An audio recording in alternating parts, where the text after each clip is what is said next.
Bukod sa bagyong Salome na humina na bilang low pressure area, nagdulot din ng masamang panahon ang Intertropical Convergence Zone o ITCZ. Nagpabahayan sa ilang lugar sa Mindanao kaya maraming inilikas. At nakatutok si Tina Panganiban Perez. Ramdam ang malakas na hangin na sinabayan ng pag-ulan sa probinsya ng Batanes ngayong araw. Malakas din ang hampas na mga alon. Bago humina at maging low pressure area, kabilang ang lalawigan sa isinailalim ng pag-asa sa Signal number 1 dahil sa bagyong Salome. Mahigit 100 pasahero naman ang apektado matapos makansela ang ilang flights. Red! Dali! Red! Red! Tabagi! Dali! Ay, sir, matabang! Maya't maya ang sigaw at paghingi ng tulong ng isang residente ng Alamada, Cotabato nang makitang halos tangayin ng rumaragasang tubig ang isang motorista habang tumatawid sa overflow bridge. Mabuti na lang at may nakaresponde agad para tulungan ang lalaki. Pero sa lakas ng ragasa, tila nakabitaw ang rider.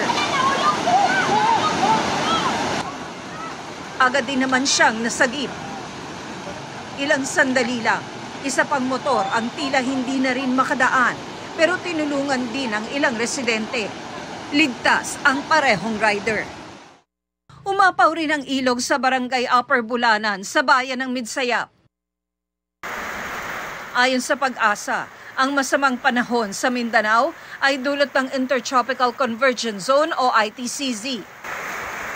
Nararasan din yan sa Coronadal City kung saan bumuhos ang malakas na ulan. Nagmistulang ilog, tuloy ang ilang kalsada. Sa barangay Kakub, umapaw sa tulay ang tubig mula sa sapa at rumagasa sa kalsada. Pinasok din ng tubig ang ilang bahay. Ayon sa CDRRMO Coronadal, tinatayang aabot sa mahigit 100 individual ang inilikas. Wala namang naitalang nasaktan. Actually, yun ang mga apektadong mga pamilya. Yun yung mga tumitira malapit sa riverside, creekside ng major waterways natin dito sa City of Coronadal. Tumaas din ang level at lumakas ang agos ng dam sa boundary ng Barangay Topland at Barangay Magsaysay.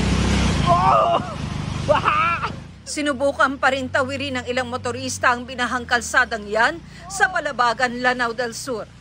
Pero ang ibang bahagi ng bayan, tuluyan ang hindi nadaanan ng mga sasakyan dahil sa pagtaas ng tubig. Sa Sultan Kudarat naman, tuluyan ang nalubog sa baha ang mga kalsada sa Tacurong City, kasunod ng malakas na buhos ng ulan. Pumasok talaga yung tubig sa mga establishments. Sa lawak ng baha, inabot at pinasok din ng tubig ang ilang gusaling malapit sa kalsada. Para sa GMA Integrated News, Tina Panganiban Perez, nakatutok, 24 oras.